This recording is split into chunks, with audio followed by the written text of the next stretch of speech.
So Frank, is work a place? So this is over the last week, there was a conference, a big conference. It comes every year, Collision Conference.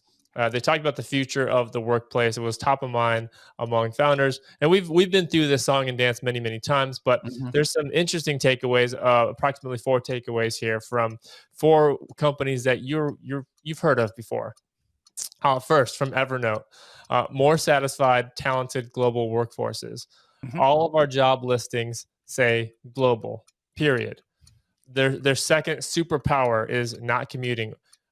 Quote from the Evernote team: "Why would I ever give up the superpower of giving every person on my team 2 extra hours per day?" Number 2, from Basecamp, founder of Basecamp, Jason Fried, the author of Remote Office Not Required. This one I love a lot. Anti-Zoom and pro asynchronous work. Anti-Zoom and pro asynchronous work.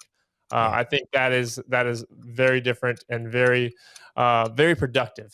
Because we've all been on these Zoom calls that, like, really, there's a Zoom call for the Zoom call for the Zoom call. That's right. There's a lot of them. Frank, thoughts on this?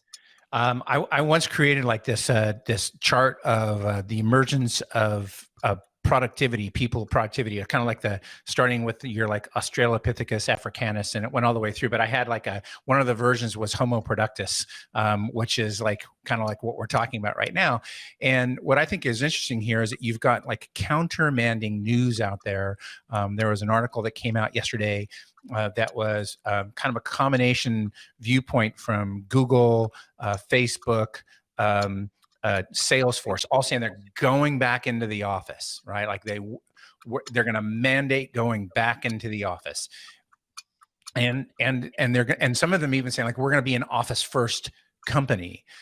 I think that there's a lot of mixed information out there, and I really like what I would recommend to anybody looking at this is like make this, figure this out for yourself. Like I was talking to a leading business person here in Austin just this week, and they have 27,000 square feet of office space. How many people are in there right now, Kyle? Guess. 5, 10? 3. There are 3 people in there right now. And he, for the life of him, cannot get the rest of this group to come back in the office. It's going to be a revolt.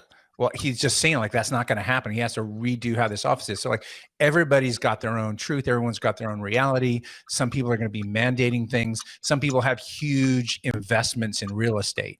And so that may cause them, right, to do that, to see that they're getting returns on it. But to the point that you have here about, Jason Fried and talking about like, well, do I want to have people, coming back, in here when I can give them 2 hours a day? It's a good counter argument. And so like the jury is still out. Jury's still out for sure. Now, that's not to say you're going to wake up one day and say, we've arrived, we've adapted. It's a constant struggle and a constant battle to continuously adapt. We've adapted. We're there. Yeah. That doesn't exist. Well, there's a great saying that kind of builds on what you just mentioned, which is like, how do you open up a small business? You open up a big